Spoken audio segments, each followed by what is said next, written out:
지금 전도자가 세 번째 나타났어요. 전도자가 세 번째 나타났는데 왜 나타났냐면 지금 이 허영의 도시는 이 세상을 의미하는데 이 세상의 유혹에서 극복하고 경우에 따라서는 순교까지 하라고 얘기해 주기 위해서 이 전도자가 나타났어요. 네. 그래서 이 전도자가 나타났을 때 이 순례자들은 전도자 앞에 경애를 표하면서 환영했습니다. 전도자님 어서 오시오. 이거는 목회자와 성도 간의 사랑의 관계를 말합니다. 사랑의 관계요. 왜냐하면 지금 이 두 영혼이 앞으로 위험한 일들을 경험해야 되거든요. 그거를 알려주기 위해서, 경계해주기 위해서 목자가 나타난 거거든요. 자, 그래서 허영의 도시인데 이 허영의 도시로 표현되는데요. 이 허영이라는 이 영어 자체는요, 헛된 것, 또 한편으로는 사치를 포함했어요. 사치. 네. 허망한 것, 사치예요. 그러니까 내가 지금 사치를 하고 있다는 건요, 지금 이 머리가 허망한 것으로 가득 찼다는 거예요. 헛된 걸로. 네. 그런데 세상은 이런 뭐죠? 헛된 걸로 추구하도록 가득 차게 만들어요. 세상은 하나님을 잊어버리게 하고요. 자, 그래서 심지어 순교까지 하라고 얘기해줘요. 그런데 순례에 가는 길에 이 허영의 도시를 반드시 지나가야 돼요. 허영의 도시. 허영의 도시를 순례자들은 반드시 허영의 도시를 지나가야 돼요. 다른 길이 없어요. 네? 자, 그래서 두 명의 순례자는 허영의 도시로 들어갔습니다. 허영의 도시에 들어갔는데 많은 사람들이 이거 어디서 온 촌사람이야? 하고 막 보는 거예요. 어디 촌사람들이 옷은 또 뭐 이런 걸 입었어. 그래서 이거는 우리 주님이 주신, 나에게 주신 의의 옷입니다. 이거는 하나님의 교회에서 내가 받은 전신갑주입니다. 그랬더니 이들이 너무 촌스럽네. 예. 실제로요, 제가 이미 목회하다가 2005년에 한국에 들어갔는데요, 제 친구가 저하고 같이 못 다니겠더라고요. 너무 촌스럽고 조선족 같아가지고 같이 못 다니는데 지금 이게 많이 때를 벗긴 겁니다. 네, 지금 자, 이렇게 흉내내는 겁니다. 자, 그리고 이들이 사용하는 말이 달라요. 여기는 천국 언어를 사용하고 있는데 여기는 세상적인. 뭘 하면 돈 번대더라, 어디 가서 땅 사면 대박 난대더라, 아파트 어디 당첨받았니, 이런 거 있잖아요. 세상 이야기. 교회에서는 네, 교회에서.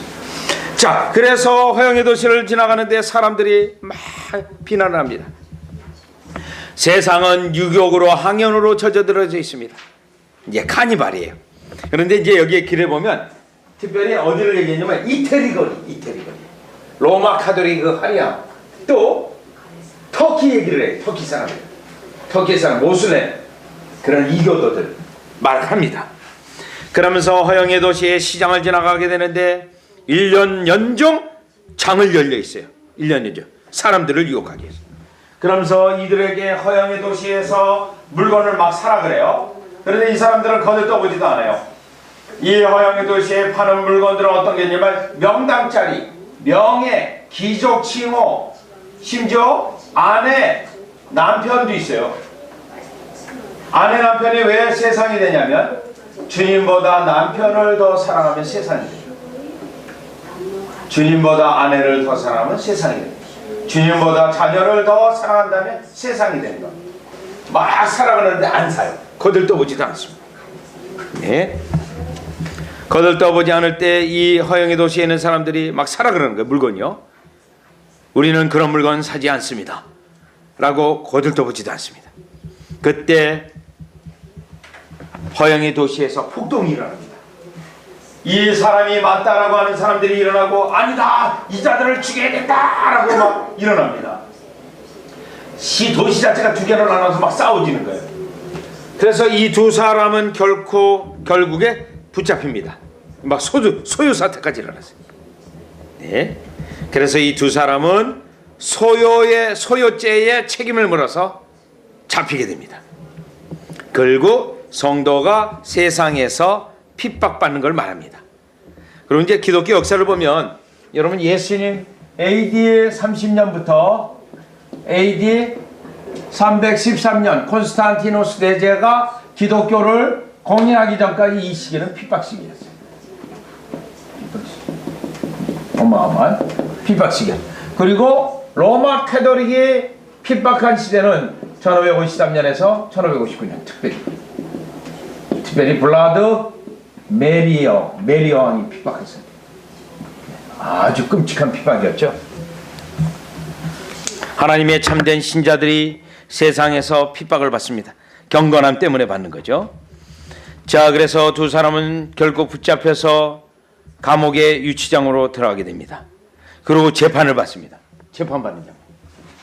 여기 있는 재판들은 예수 믿는 자들을 어떻게든지 죽이려고 하는 자들입니다. 그리고 거짓 증인들이 나타납니다. 거짓 고소하는 자들이 이 성씨를 소유죄로 해서 죽이려고 합니다. 그래서 성실은 자신의 신앙을 담대히 증언합니다. 자신의 신앙. 두려움도 없습니다. 담대하게요. 담대하게 증언했을 때 배심원들이 모입니다. 배심원들이 이 주제를 어떻게 해야 될 것이 이제 논의를 합니다. 그리고 사형 판결을 냅니다.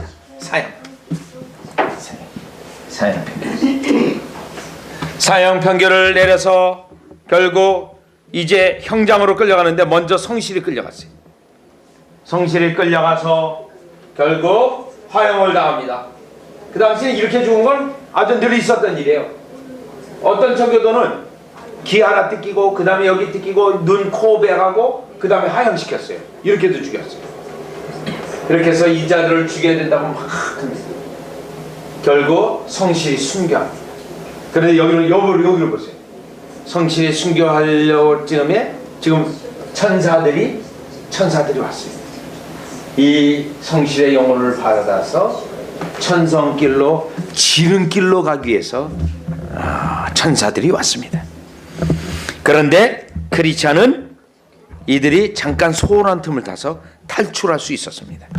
자, 그렇다면 성실은 순교했고 크리스찬은 빠져나올 수 있었는데 사도행전 12장을 가보시면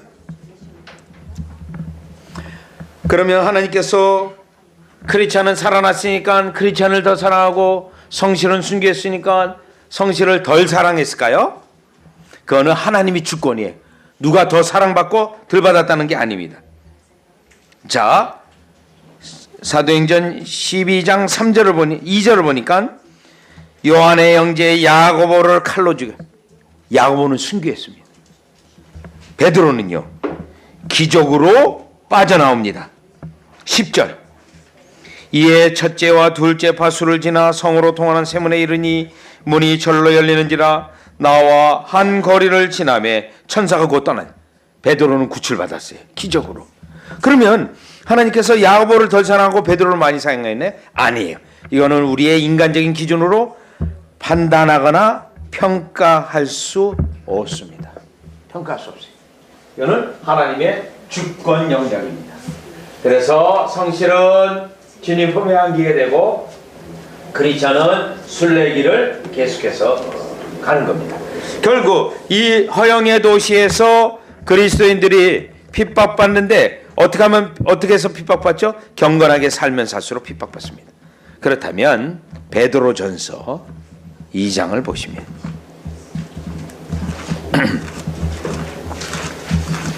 베드로전서 2장을 가보시면 베드로전서 2장 11절입니다. 사랑하는 자들아 나그네와 행인 같은 너희를 권하노니 영혼을 거스리어 싸우는 육체의 정욕을 제하라. 너희가 이방인 중에서 행실을 선함에게 가져 너희를 악행한다고 비방하는 자들로 하여금 핍박받게 돼 있어요. 경건함 때문에요. 너희 선한 일을 보고 공고하시는 날에 하나님께 영광을 돌리게 하려 함이라. 이와 같이 경건한 삶이 핍박을 받지만 오히려 하나님의 구원사역에 쓰임을 받는 걸 말하죠. 쓰임을요. 자, 이렇게 해서 성실히 순교했습니다. 그렇다면 계속 순례길을 가게 됩니다.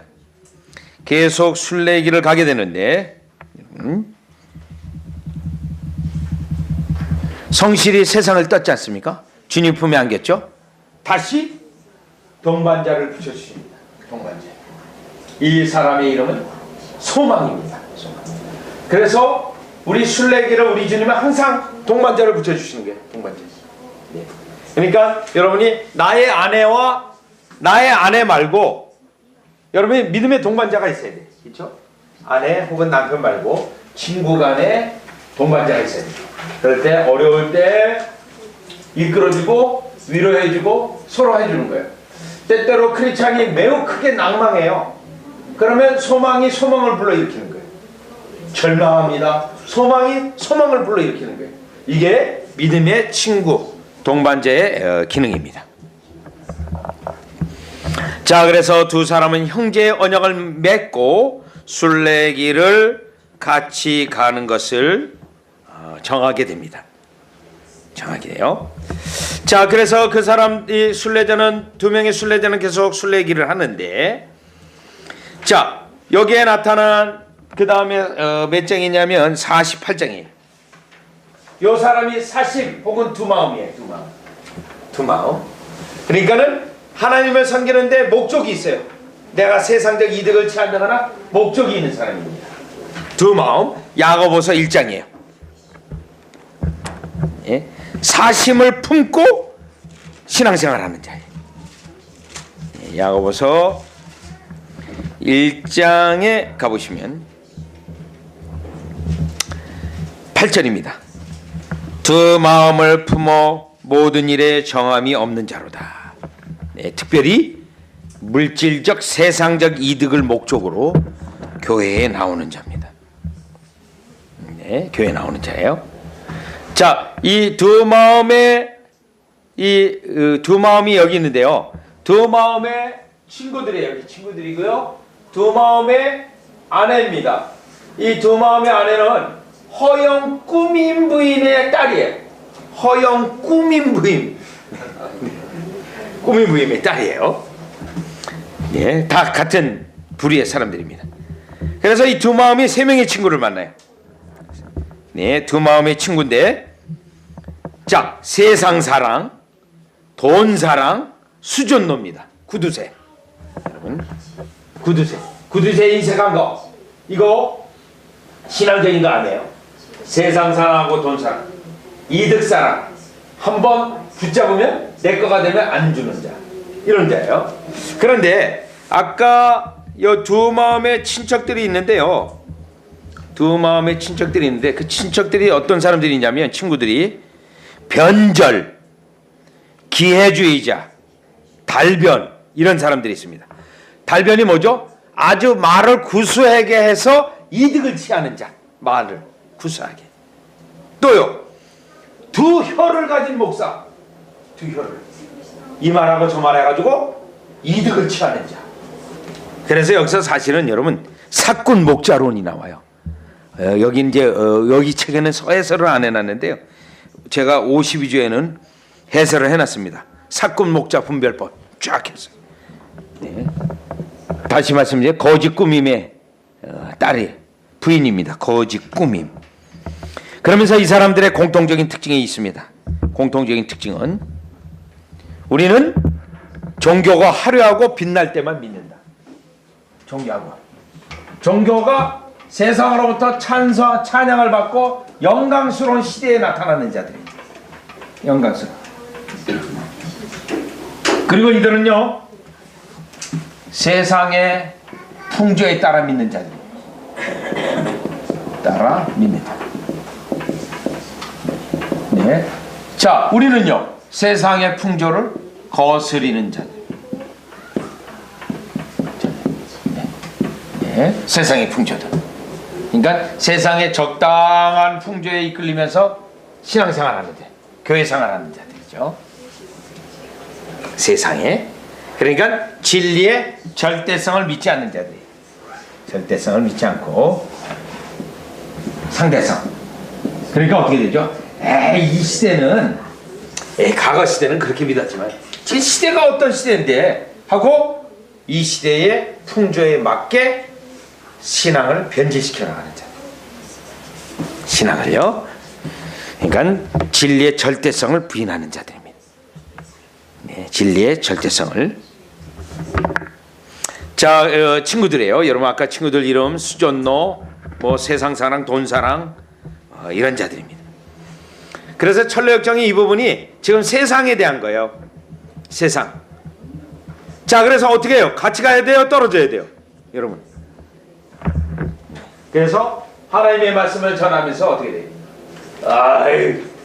이 자들 역적 두 순례자가 그래요. 우리는 세상을 거스려야 됩니다. 세상의 풍조를 따라갈 수 없습니다. 그러면서 어떻게 돼요? 당신들과 같이 갈 수 없습니다. 그리고 헤어지는 장면. 그랬더니 이 사람들 뭐라 그럴까요? 에이, 일본말로 정말 유도리 없이 왜 그래? 뭐 이런 거. 같이 그냥 뭐 교회 생활하는데 뭐 그렇게까지 할 필요 있나? 그러나 같이 갈 수 없음을 선언하고 있습니다. 그래야 여러분 어떻게 되죠? 교회의 거룩성이 보존되고 진리가 보존되기 때문에 그렇습니다. 여러분 지금까지 쭉 사파를 보면서 참 잘 그렸죠? 굉장히 잘 그렸는데 이게 19세기 다 작품인데요. 굉장히 참 표현도 그렇고 이거 그럴 때 참 잘했습니다. 근데 이제 3월달에 만화가 나오면 제가 얼른 오준사님 통해서 여러분들에게도 좀 보내드리는 방법을 취하겠습니다. 네. 자, 그 다음 계속 순례길을 갑니다. 순례길을 가는데요. 대마를 만납니다. 대마. 여기 대마예요. 대마가 사람들을 이 두 명의 순례자를 불러요. 여보시오, 여보시오, 이리 와서 여기 은강이 있는데 은을 다 캐가십시오. 그래서 은주를 보여줘요. 정말 은강이 있어요. 은강이. 그래서 오시오 부르요. 그러니까 이 오시오 부를 때요. 여기 은강이 있습니다. 부르니까 여러분 지금 크리스찬이 가면 안 된다 그래요. 그런데 사실 소망은 가고 싶었어요. 그래서 소망이 얘기합니다. 거기 가면 위험하지 않아요? 그랬더니 대마가 조심만 하면 위험하지 않습니다. 이렇게요. 여러분 조심만 하면 위험하지 않다 하는 게 얼마나 위험한 말인지 몰라요. 여기 가면 조심을 못해요. 막 은이 벌쩍벌쩍거리는데 해가지고 다 떨어져 주는 거예요. 그러면 여기에 있는 대마는 어떤 사람일까요? 다 같이 골로새서 4장이에요. 우리에게 세상으로 계속 유혹하는 거예요. 골로새서 4장을 가보시면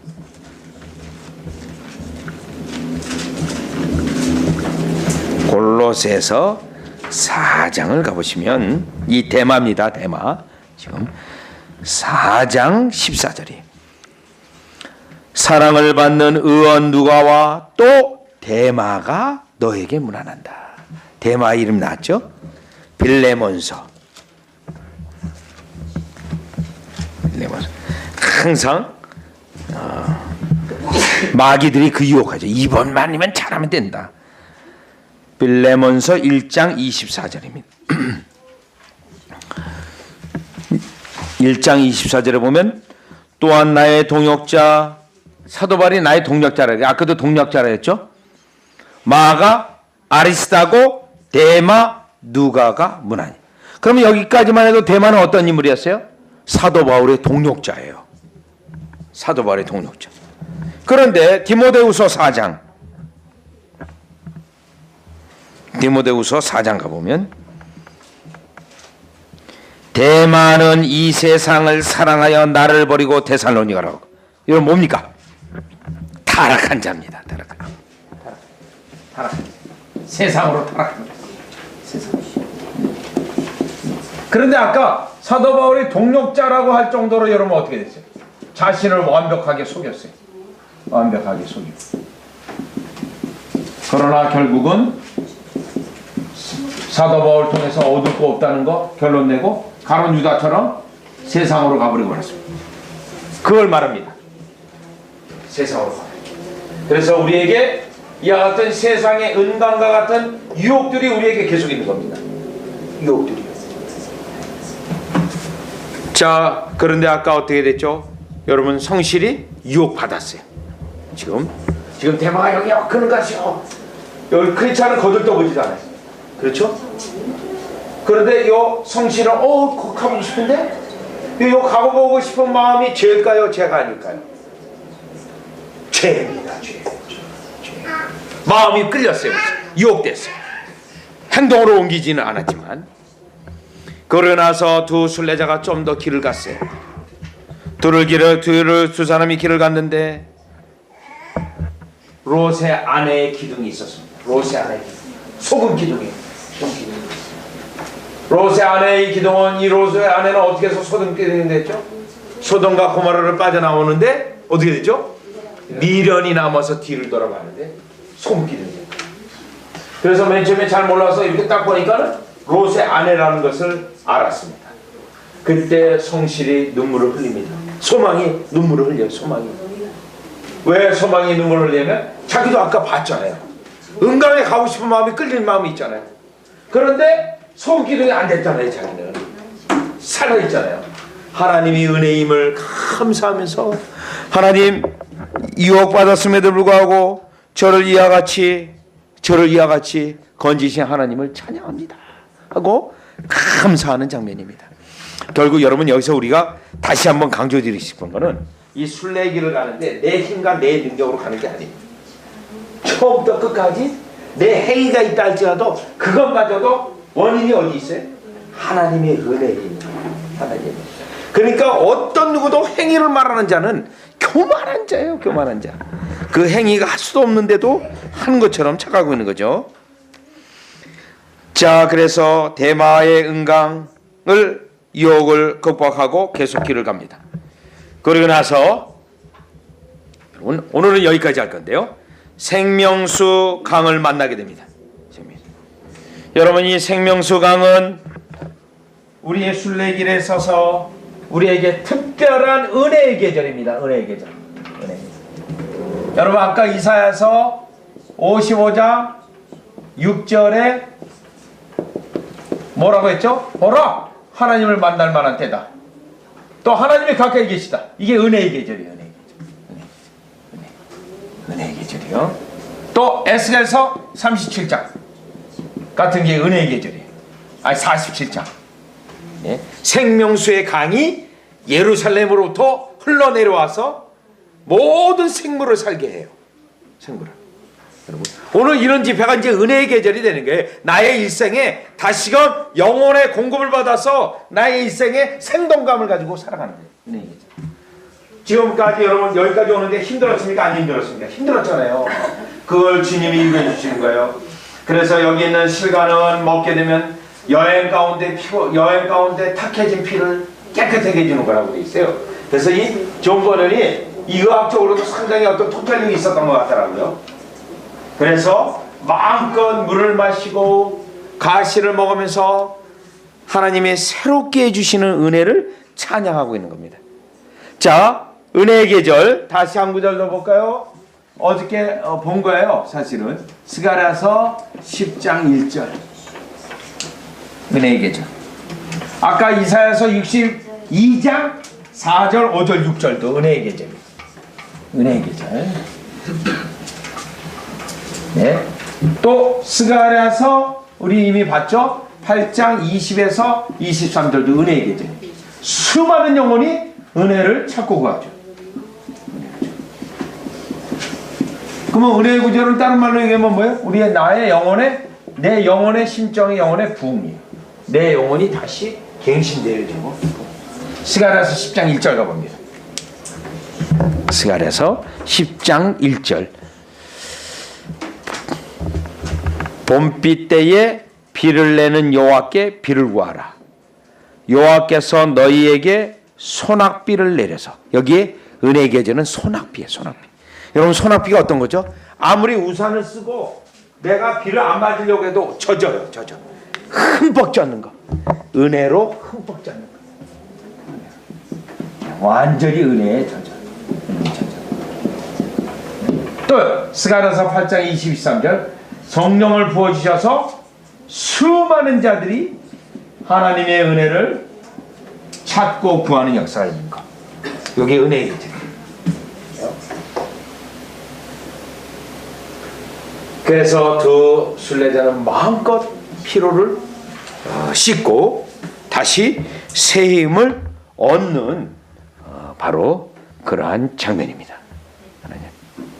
그래서 오늘은 여기까지 하고 내일은 뒷부분 계속해서 하도록 하겠습니다. 네, 그러면 기도하겠습니다.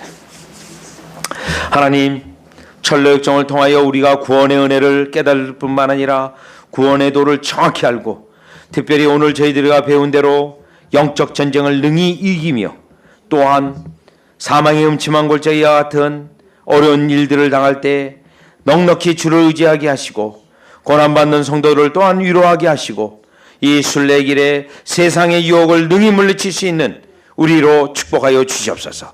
세상은 온전히 돈과 돈을 사랑하고 재물을 사랑하고 재물을 늘리고 그러한 것에 마음을 두고 있습니다. 오직 저희는 그의 나라와 의를 구하는 것에 마음을 두게 하시고 순례의 길 가운데 우리를 방해하는 수많은 요소들이 있는데 원수들의 계략이 있는데 그 계략을 알지 못하는 바 되지 않게 하시고 능히 물리칠 수 있는 우리로 축복하여 주시옵소서. 예수님의 이름으로 기도드리옵나이다. 아멘. 네, 마쳤습니다. 네.